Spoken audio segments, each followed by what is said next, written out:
Hope for Anxiety and OCD, episode 29. Today, I was able to interview one of the local counselors here, Aron Strong. There were so many different things that Aron could potentially speak to that we really had to narrow it down as far as what he was going to talk about today, but we landed on discussing the intersection between having a healthy theology about God and God's feelings, which helps us understand our feelings since we're created in His image. This is a conversation that I believe we really can get a lot out of. So let's dive right in. Welcome to the podcast. Tell us a little bit about yourself. My name's Aron Strong. I am a licensed marriage and family therapist and an approved supervisor. I worked in church ministry for over 15 years, pastor and some other roles. I am now the founder and the director of Pathways Counseling in Murfreesboro, Tennessee. I'm the co-founder of a company called In Relationship that focuses on helping therapists and the general public develop healthy relationships in a lot of different contexts. And we have online courses and marriage workshops and other stuff. And then I'm also the creator of a therapy called Attuned Systemic Repair, and we're developing that. I've been married for over 20 years. I got a 15-year-old son and a bunch of pets. That's a little bit about me. Are you a dog or a cat person? We have both. Okay. We have 2 dogs and 4 cats. Mm-hmm. So we didn't always have cats. We had a dog once that thought of cats like tennis balls, and so that didn't work out well. And no. But we had her for a long time. When she finally passed of old age, we got some new dogs that were a little more cat friendly, and so now we have a diverse brood in the home. Gotcha. So that's interesting. You're the second person that I've interviewed that started out as a pastor and then became a therapist. Can you maybe briefly tell us a little bit about what that transition was like for you or how God brought that about? Sure. Well, for me, it was a little traumatic. I didn't plan on leaving ministry. My wife and I had met on staff at a church in California, outside of Fresno, a town called Clovis, and worked at that church for 13 years, 12 years, and then moved across the country to Tennessee to work at a church out here. And then that didn't work out like we had thought it would pretty quickly. And so I was there about a year, and then I was out of ministry and wondering what was next, and prayed and sought counsel. I didn't feel called back into ministry, which was kind of shocking for me. I always thought I'd always, be a pastor and working for a church. But then God led me to pursue marriage and family therapy, and that wasn't something that was ever on my radar. And so it was a little surprising for me, but I enjoyed it as a pastor, but when you're a pastor, you're expected to know a lot more things than you actually know. And so it was always terrifying for me. So if I was going to do that, I was going to do it right. And what that meant grad school and the whole deal. And so talked to my wife about it. We prayed about it, felt it was right. And then at 40 years old, I changed careers. That is an inspiration to somebody out there that's listening that feels like they need to make a change and do something different. So that's awesome for you. It's kind of crazy. Brave. Yeah, I think I'm probably better at this than I was at working for the church, and so I hadn't quite expected that. And so it was a hard transition, working full time plus doing grad school and an internship, and trying to manage a family, and so it was not an easy transition, but it was definitely worth the price. And so I'm very, very pleased to be where I am now, and that God called me into this. And I still get to do a lot of ministry. It looks a little different than it used to, but I still do a lot of speaking at churches and trainings and kind of integrating faith and theology with, clinical therapy. And so it's neat to be able to draw from both worlds. Absolutely. That's a good segue into what we're talking about on the show today, which is essentially how our theology of feelings, how we understand God's feelings and our feelings and those interactions and connection pieces. How is it helpful for us as Christians to understand that God is a God who has feelings? Well, what's really interesting is our perspective of wondering about God's feelings. And I think we often forget that we're made in His image. So the reason why we have feelings is because He has feelings. It's not hard for Him to understand how we feel. We actually have all His feelings. That's how it works. And so, but God has all the feelings, and we don't think of him that way. Scripture shows all those feelings of anger and joy, sadness. He feels hurt. There was at least one time he felt regret at making the world when around the time of the flood. He feels longing. He knows what it's like to feel misunderstood. He knows what it feels like to love someone who doesn't want to love you back. He feels weary at times. He knows what it's like to feel jealousy of wanting the affection of the one that you long for. Like all of those things in our regular experience are feelings that he experiences and scripture talks about. So we can feel comfort in knowing that we have a God who not only understands our experiences help us connect to who he is, and we have a better understanding of who God is because of our experience. That's really good. I think a lot of times people focus energy on the maybe negative feelings of God, like God must be mad at me, God must be disappointed with me, and it's hard to find that balance in understanding that there are times where God may be upset about our behavior or our sin, but at the same time God delights in us as his children, and our own woundedness really clouds how we see God based on our interactions with caregivers and maybe former spouses, other things that have really messed with that view, harmful church experiences. Can you talk a little bit about that? Yeah, it's interesting that, almost from the even before we're born, we have feelings. Feelings are sensations that happen in our body that communicate to us about our experience of something. And the part of our brain that processes physical feelings also processes emotional feelings. It all runs through the vagus nerve in our bodies. We literally feel our feelings in our bodies, and that begins in utero. We're born feeling feelings, but what we don't have is a language to describe what's happening to us. So our understanding of feelings comes through our development and our interaction with parents and caregivers and other people in our lives. And based on however our family manages emotions or has language for them or doesn't talk about them, we try to build models. We don't think about it, but we just do, of how to manage feelings and what that means. In that context, then we kind of do something very similar with who we believe we are and who we see God as. Is we build our models of who God is based on our interactions from others and our own felt experiences in contexts. And we construct ideas of what those things are out of the lack of knowledge or direct interaction with him to know him personally. And so we don't know him personally, then we kind of like we do with celebrities or other people in our lives. We don't know them, but we build ideas of them based on what we hear and what we see and how people talk about them, and things we may read a report that they did, but we don't know them personally to understand what's really going on inside of them. So part of our experience in our faith journey is beginning to understand who God is personally and how we interact with him and learn from him and understand how he sees us. And helpfully, a lot of our personal experiences in life, help us once we have a good framework to understand them, how to understand who God is and how he sees us. And being a parent is probably a great example of God as our parent, because I can both love my son and want to murder him in the same moment, right? Because that's what being a parent is like sometimes. No one knows how to hurt you like your kid when they're being rebellious, when they're just like, no. Or I remember the first time, my son told my wife he didn't like her, and it crushed her feelings because she loves him so much. So there's times that you can absolutely love someone and be disappointed in them, but that's not the totality of your belief in them because you love them.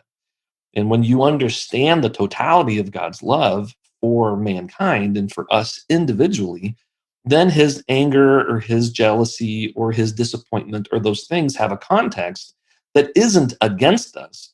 God's feelings are always for us to draw us into relationship. And when we understand the context of how God manages and expresses his feelings, we begin to understand what a healthy expression of anger or a healthy expression of jealousy might look like. We tend to do ours, it's very self centered and about ourselves, but God's feelings are for us. He's jealous for us, not against us. He's not disappointed to drive us away. His disappointment wants us to live up to all the good things that he has in store for us and wants to draw us into fullness. And so those things aren't to drive us away, they're always to draw us closer to him. That's really great. I like how you put that. If we have this understanding of God's love, like at the deepest level that we as humans can really understand it, because I don't think that we can fully grasp the depth and the height of God's love for us. But if we can somehow tap into that and filter God through that lens of love, then these other feelings are going to help us make more sense that God desires to be in relationship with us and wants us to be close to him. And oftentimes when we have certain feeling experiences, our tendency is to do the exact opposite. It's to do what Adam and Eve did, is to run and hide from God, because they felt ashamed, or to be afraid and isolate. Yeah, it's hard. We tend to think people are one feeling. Hmm. If someone is angry, all they are is anger. And we miss the complexity of who God is and who people are. God has this very strange dynamic that we're not used to, where he is fully love and grace and mercy and compassion. And he is holy and he is righteous and he is judgment and he is wrath. And he's not one of those things, he's both of those things. And when we understand the balance of love and desire for relationship and accountability and managing the context of relationship that keeps it healthy, it's the interplay of those two things that helps us understand the totality of who God is. He's not love at the expense of any sort of accountability, because no relationship can function that way, where there's no rules and no boundaries and people can hurt each other as much as they want, but hey, we love each other. Like that's not a healthy relationship. Likewise, someone's only judgment and wrath and condemnation, like that's not a real relationship either, because there's no tenderness, there's no connection inside of that. And so the context of the fullness of who God is in both of those aspects and all of those feelings that go inside of that, they show up in us in everyday experiences with our spouses or our bosses or strangers in the freeway, when they cut us off in traffic, and we feel like that stranger isn't caring for me because of the way they're driving, right? But they don't know me, they're not thinking about me, but that's the context I think about it, and I want to hold them accountable because I didn't feel cared for. So this interplay of needing to feel loved and managing accountability is the dynamics of all relationship, both our relationship with God, our relationship with others, and our relationship with ourselves, where we have to lead ourselves. And I have to lead my feelings. I can't let them just lead me, because one feeling can't represent all of who I am. But when I let a feeling do all the talking for me, I end up saying things that I don't really fully mean, right? My anger does all this talking, and I regret everything I said because that anger didn't reflect the rest of me. It was only just this one piece of me. And so I have to lead my experience, and I have to submit myself to be cared for by others. It's a very complex dynamic. I think that's why we struggle with it so much. I would agree with that for sure. Um, what kind of things do you see Christians doing to get out of their feelings in an unhealthy way, where maybe they really need to be with what's there? I would say Christians tend to do the same things all humans do. I don't know that Christians manage it any better than any other person, because uh, it's funny. There's one thing every human being has in common with every other human being on the planet. It's not their class or their race or their culture or their socioeconomic status. It's not their traumas. You don't get to pick those things. You don't get to pick who your parents were or where you were born. There's so many things that make us all very unique from each other. But the one thing we all have in common is we all have the same feelings. Everyone knows what hurt feels like. Everyone knows what disappointment feels like. Everyone knows what longing feels like, or sadness. Those are universal expressions that live inside of us. The contexts in which those feelings occur, very different. But the feeling itself is universal. We all have the same feelings. They've even done research on facial expressions and paired with emotions. They've gone to every culture around the world, and they're all universally recognized because, again, we're all made in God's image, so we all have them the same way. So the inappropriate ways Christians manage their feelings look a lot like the way the rest of the world manages their feelings, because we don't know what to do with them when we feel overwhelmed. And so we avoid them. We try to pretend like they don't exist. I can't tell you how many, especially guys, like to do this. They'll come in my office and they'll say, "Yeah, I don't have any feelings." And I'm like, "Really?" And they're like, "Yep, I get no feelings." I'm like, "You're never angry." "Oh, well, I'm angry." "Oh, but never frustrated." "Well, I'm frustrated." "Bored?" "Yeah, I'm bored." "Irritated?" "Yes." Apparently, you only get the bad feelings, right? You get no good feelings, but you got a lot of feelings. So we tend to suppress them. We avoid them. Oftentimes, we overexpose them to everyone because we don't know how to manage our feelings. And so we really want somebody else to do all that work for us. And so we express it in a very large way, but oftentimes the ways we express it make it kind of intimidating or overwhelming for others to care for us in the ways that we need. Sometimes we want others to know what we need without having to disclose it.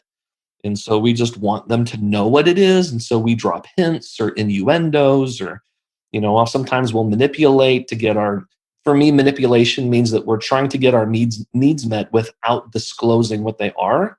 Hmm. It's actually a protective strategy that we use to protect ourselves and still get our needs met. It's not against someone. It's to try to help ourselves, but we don't trust others enough to let them in on what's really going on in us. So there's a lot of different ways that we don't know how to manage our feelings well, and everybody tends to do them pretty similarly in categories, I suppose. If everyone's unique in their specific ways they try to manage themselves, there's also kind of broad categories that we all tend to fall in terms of the ways that we do that. We either overexpress, or we underexpress, or we swallow, or we pretend like they're not there till we explode, or there's only so many options we get. Yeah, something I hear commonly in my office, and I imagine you may in yours as well, is, well, I'm angry about that, but I mean, I really shouldn't be. Or I feel guilty that I feel, this way, that I feel sad about that. Or I know I need to just like have joy in the Lord, but I just feel so depressed right now. And sometimes there's this Christian mask almost that we put on things like somehow we're supposed to feel a certain way about a situation. And if we feel differently, or if we have a complex feeling, if it's multi feelings, then we may feel guilty for one of those feelings or the other. And somehow there's this expected Christian response. And if we don't fall into it, all of a sudden there's like this guilt and shame over our experience. Yeah, it's very interesting when when you're helping somebody understand their feelings, they don't realize they can have a feeling about a different feeling. Hmm. I feel Yeah. guilty about my anger, right? And so they can become very complex. But there's times when we believe that we're supposed to feel a certain way because the way that we would feel would make a statement about who we are. I shouldn't feel angry because that means I'm a mean person, or I'm ungrateful, or whatever meaning we've constructed that goes with that feeling. And we miss kind of the importance of the feelings that we have. We're kind of not addressing the reason why we have the feeling we have. We're just wishing we had a different one. But our feelings are so important to us because they reveal what's going on in us in the moment we feel them. I call them a temporal truth. It's not an absolute truth like gravity. Gravity is gravity. Doesn't matter how you feel about it or what time of day it is. But Sure. my feelings are more like rain. It's raining when it's raining, but when it's not raining, it's not raining, right? So it's a truth that can come and go. So my feelings telling me what's happening inside of me in the moment I feel it. The reason I know I'm hurt or feel angry is I feel hurt or I feel angry. It's telling me, hey, this is going on right now inside of me, and it needs to be attended to, or it needs me to lead it or comfort it or express it or do something with it. So whether it should be there or not is kind of immaterial. The fact is, it's happening right now, and we have to do something with that because we're called to lead ourselves.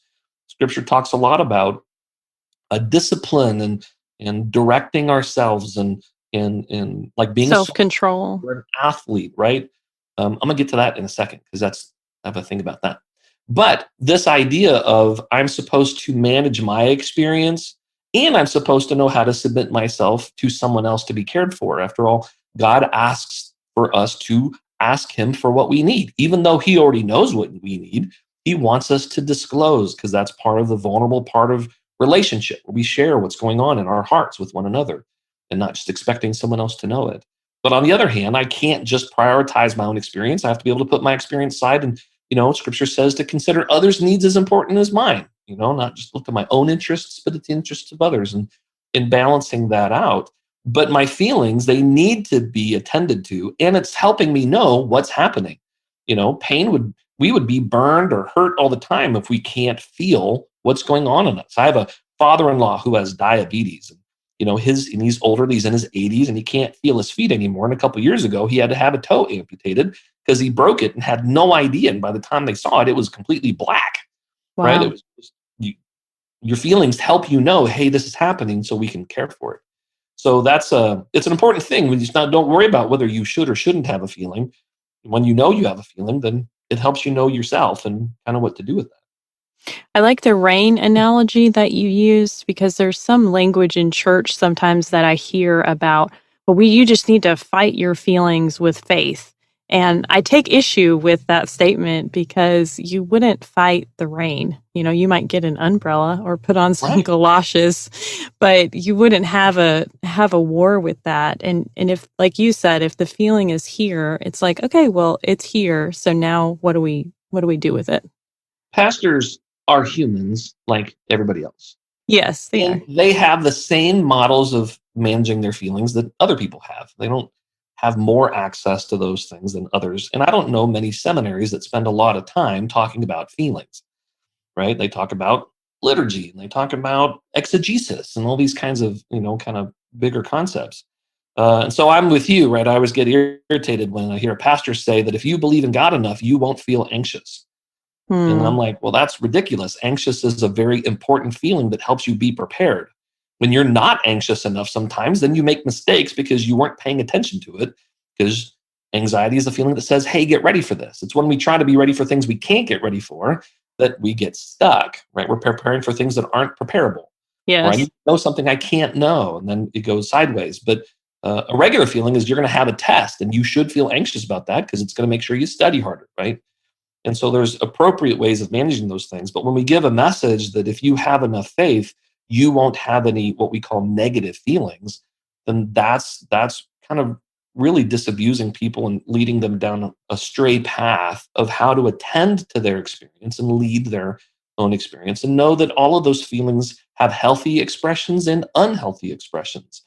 Anger is not bad. God's angry all the time. Apparently, there's a good way to be angry. Right?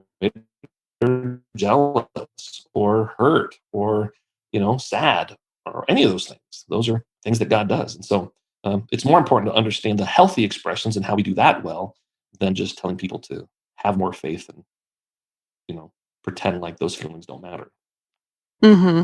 I think you hit upon a point where in church circles, at least the ones that I grew up in, I know there's many different streams of Christianity, but there was a lot of focus on knowing about God, and a lot of focus on learning about God, and less focus on really the experience of interacting with God.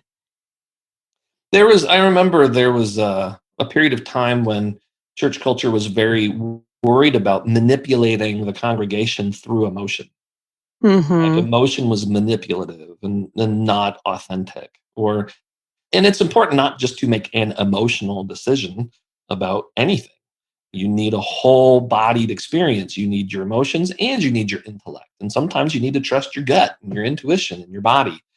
And so having a whole bodied experience in how we make decisions is important. But to negate the role of emotions is to misunderstand the context of who God is.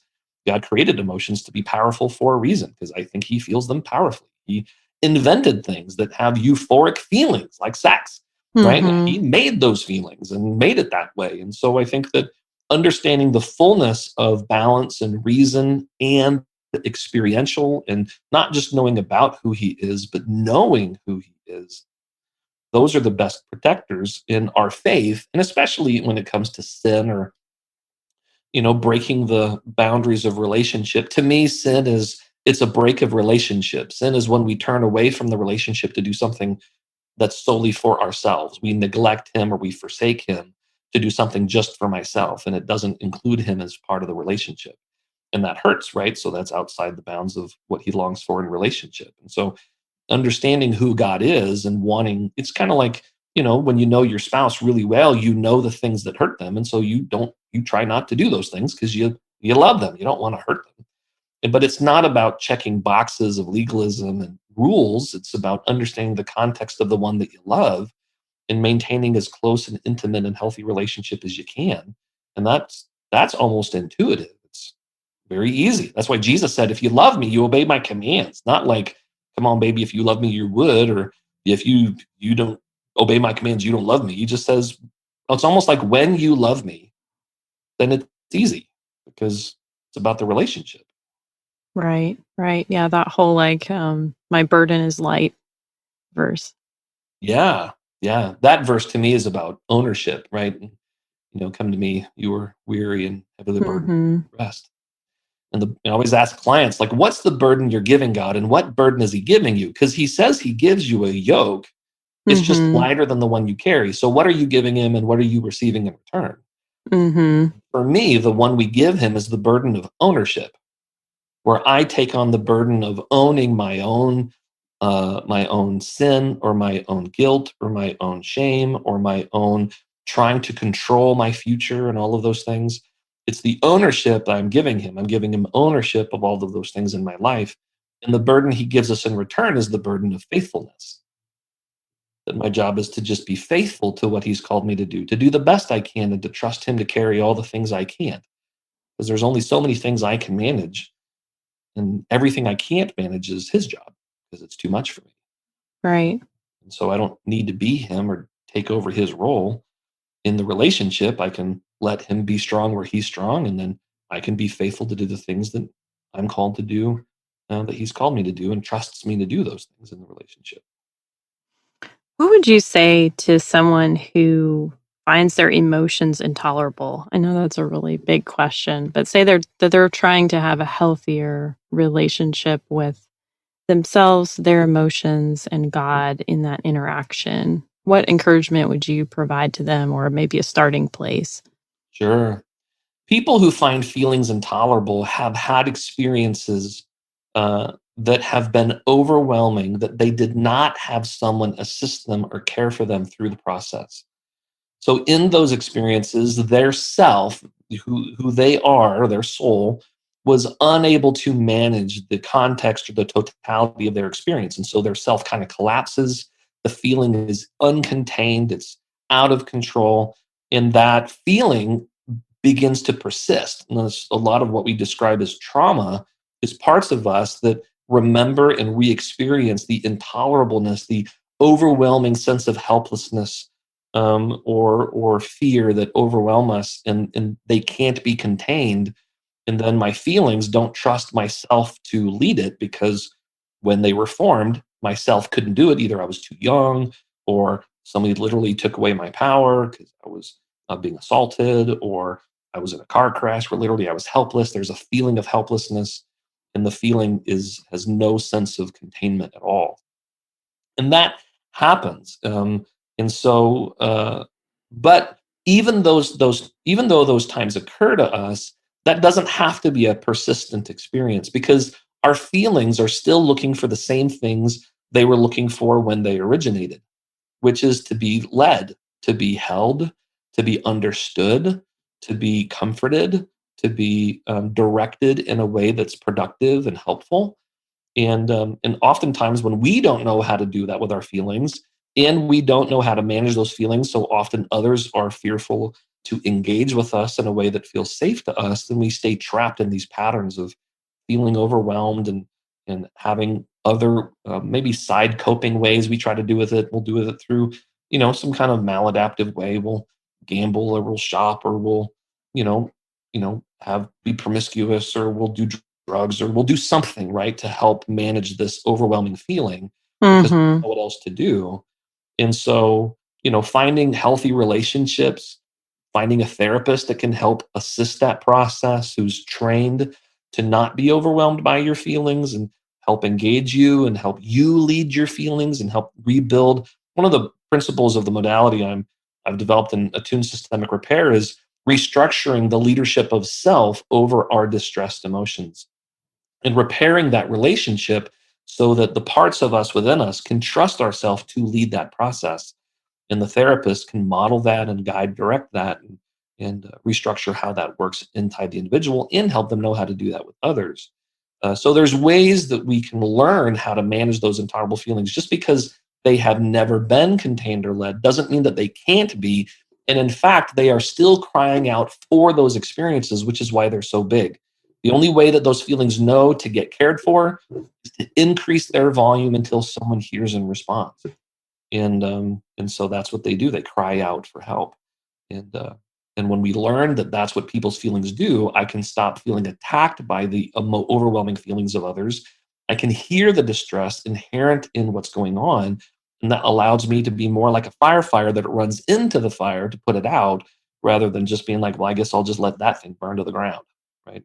Mm-hmm. Care for each Yeah. other. Good, good. So if we have some therapists or students or others that might be interested in attuned systemic repair, where can they find out more information? At the moment, so I'm developing a lot of training materials. I'm hoping to have some training videos out later this year that Okay. will walk people through that. So I'm still in the process of writing.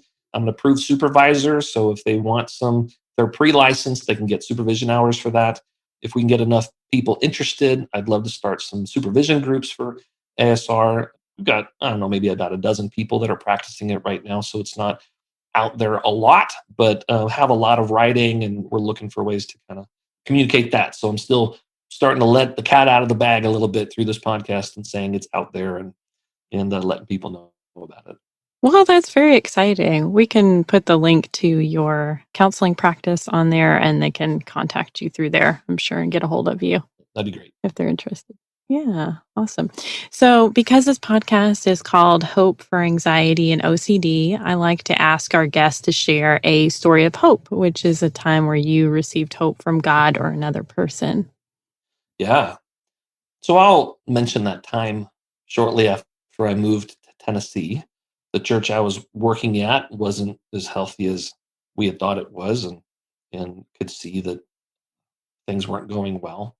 And I had never expected to be out of ministry, and so that I had never been as, I don't know, I guess I was just terrified because I didn't. When you're a pastor, you have no marketable skills. I don't know if you knew this, right? When you write a resume and you say, "I worked for a church and I've led." Hundreds of people in teams and volunteer teams, and they say, "Oh, in retail?" And you're like, well, no, that doesn't matter. And you're like, well, I've managed six-figure budgets. And they're like, oh, in a warehouse? And you're like, well, no. And so, you know, finding a job was really hard. And so there was a season of time when I didn't know what was next. Hadn't come across therapy yet, just needed a job. And that fear of not knowing, I felt like I lost my purpose. I'd always felt called to ministry, felt scared. I'd moved my family across the country and then didn't have a job to support them. And I had some friends that were very encouraging and supportive that stayed with me through that process. And it didn't make it less difficult. All of the journey to find just a job and, kind of get through that, just the beginnings of that job, and knowing that that job was not going to be the rest of my life, and figuring out grad school and all of that was still difficult. But having people around me that expressed concern, expressed care, offered encouragement was such a lifeline through that period that it helped me get through some very difficult seasons. And it made, I don't know, in some ways survivable or helpful.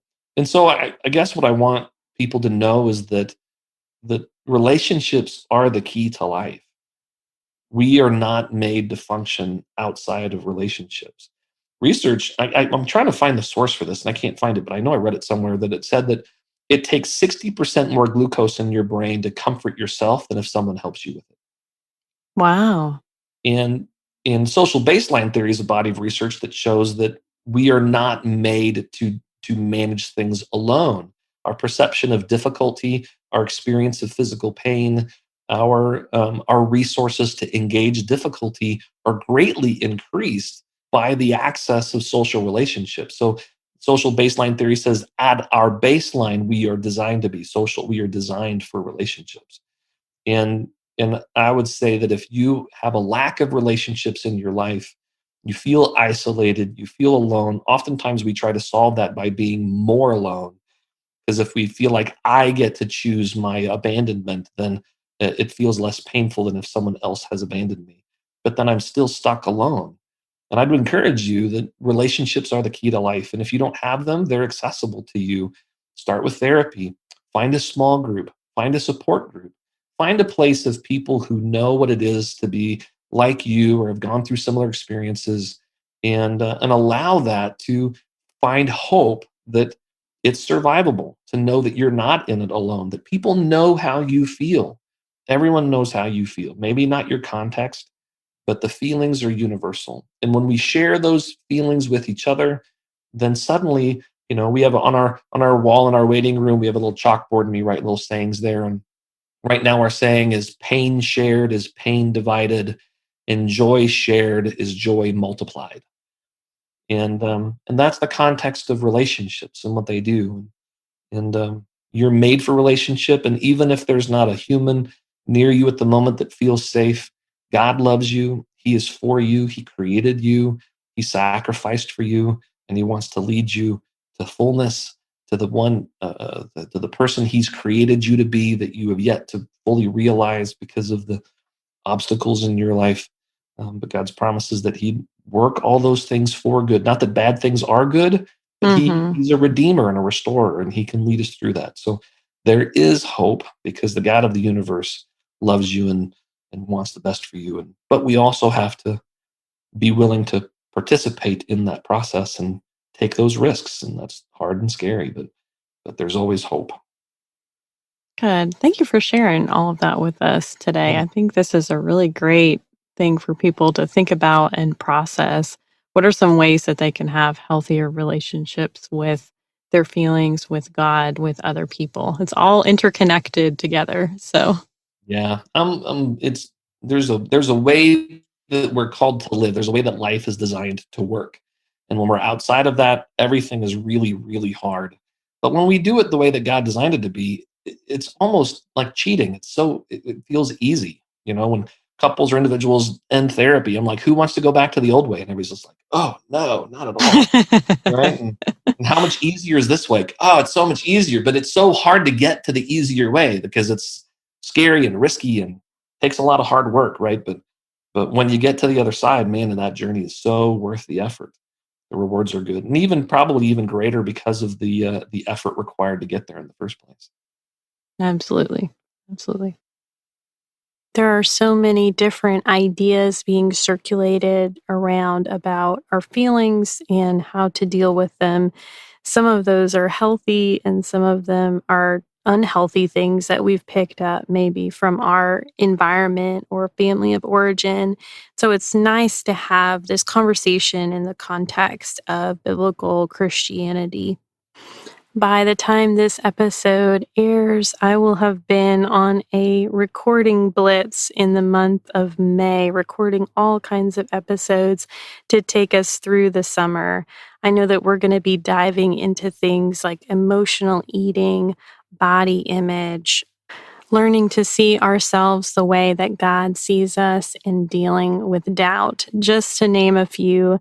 There are so many more interview topics that I have that I'm working tirelessly on finding guests for all the time. And if you have any suggestions for me, whether they be guest suggestions or topic suggestions that I can find guests for, I would love to hear from you, and you can reach me via the contact page of our website anytime, www.hopeforanxietyandocd.com. Thank you for listening.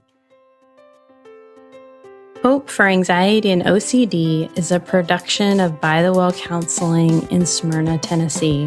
Our original music is by Brandon Mangrum, and audio editing was completed by Benjamin Bynum.